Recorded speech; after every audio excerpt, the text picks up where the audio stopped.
Hello and welcome back to The Comfy Crafter. I am The Comfy Crafter and today we'll be taking a look at the granny square. In case you don't know what a granny square looks like, here's an example. The tools we'll need: wool, a hook and some scissors. We're going to start with a magic circle. To do a magic circle, you wrap the wool around your fingers twice and then secure it. And then you use your hook and go through the loops, grab your yarn, pull it through and then pull the yarn through again to make your slip stitch. Then you're going to chain 3. Now that acts as your first treble. The whole granny square is done in trebles. There will be instructions on the screen on how to do a treble, but it's yarn over to make 2 hoops. Through your magic circle, pull it back to get 3 hoops, and then you're pulling your yarn through the first 2 hoops and then the next 2 hoops, and that's your treble crochet. Later on in the video there will be a section where I slow it down and you can see that in more detail, but that's the start of your magic circle. This wool was rather frustrating throughout, unfortunately, but it's just the way it is sometimes.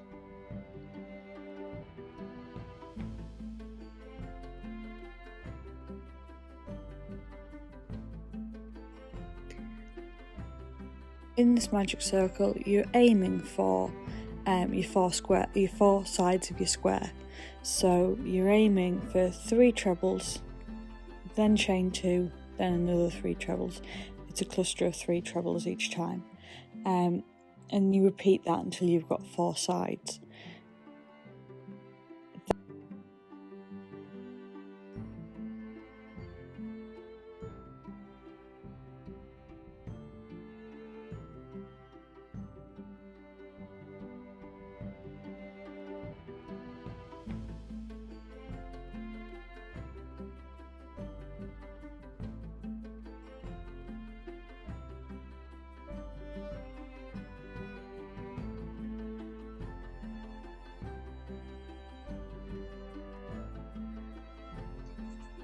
When you've got your 4 sides, you'll be aiming to tighten up that circle. So we want to grab the loop that is loose. There'll be one that doesn't move at all, and then there'll be one that's loose.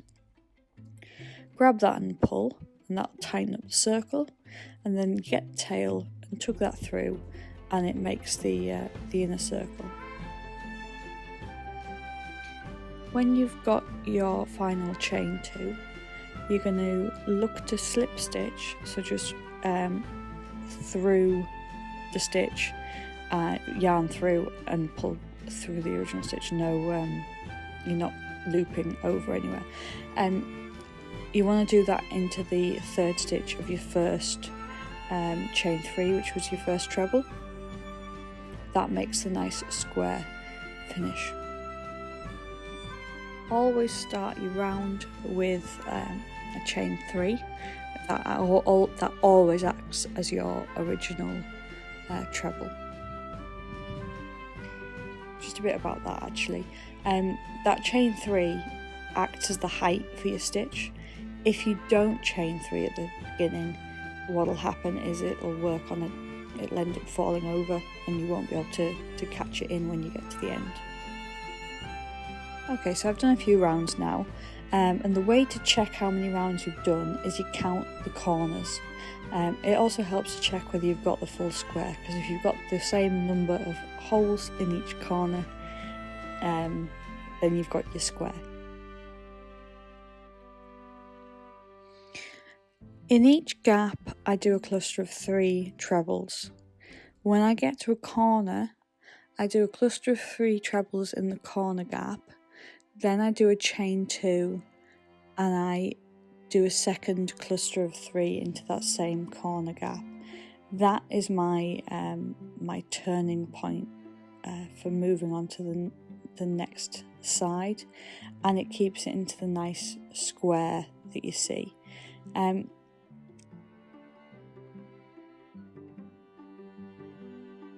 thought I'd speed it up a bit because you don't really need to see every single stitch in the whole granny square.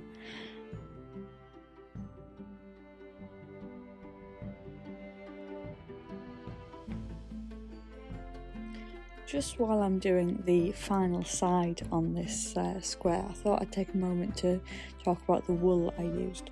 I used Bella Coco's DK confectionery wool. That does come in Crochet Society boxes, although I think she might sell it separately on her website now. I've done a lot of stuff with this wool, and it is usually beautiful to work with, but not today. This wool split so many times. I don't usually have an issue with wool splitting, and I certainly haven't usually had an issue with this wool splitting. If it does split, just slow it down, pull it out, and pull back and do it again. But yeah, it was a bit unfortunate because the grey square that you've seen in a couple of shots, it was made using exactly the same wool, just a different dye batch, and it was absolutely spot on to work with. Now, as you can see, I've just got to the final corner there. I'm just going to measure up against my other square. I have counted the corners to make sure that I was on the right row anyway, but I just like to make sure that I've matched up pretty much to the size. And then I've slip stitched into that final corner, and I'm just going to, or rather I'm just slip stitching in now because I've proved, because I've checked that it's the right size. And then I'm going to just chop it off with a bit of a tail. That bit of a tail will let me weave in the ends.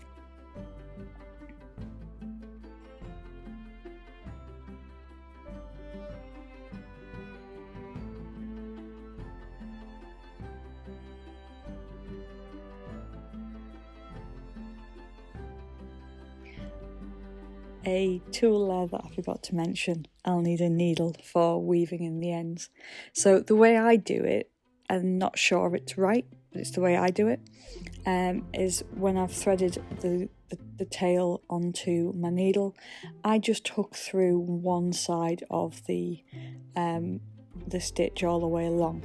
Now, and then I pull it back to get the tension right. This is planned to be a blanket eventually, so these edges will be sewn over again anyway when it comes to sewing the project together, so it doesn't really matter how I weave in. It's just about getting a neat end to the project. But yeah, this is how I do it, so this is how I'm showing you to do it. Once I've weaved in across the entire side, then I'll make sure that the corners tidied up, and then I'll chop off the remaining tail. What I tend to do is pull it a bit tight, then chop, and then loosen off the side so that it pulls and hides away again.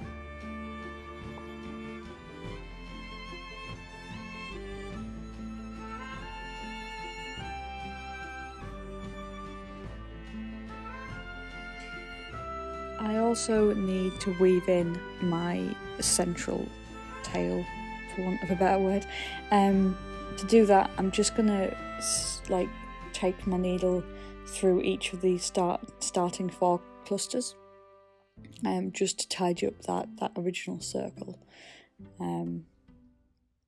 Yeah, my wool does split again here, so I've just pulled it back and started again.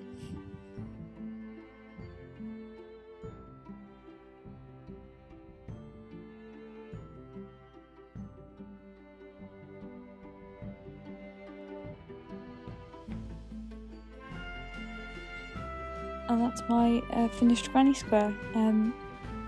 If you'd like to see a video on putting granny squares together, or what else you can do with granny squares, I've got an idea for making a set of dice out of granny squares. Give this video a like, and yeah, any feedback is always appreciated. Thank you for watching, and I'll see you again next time. Goodbye.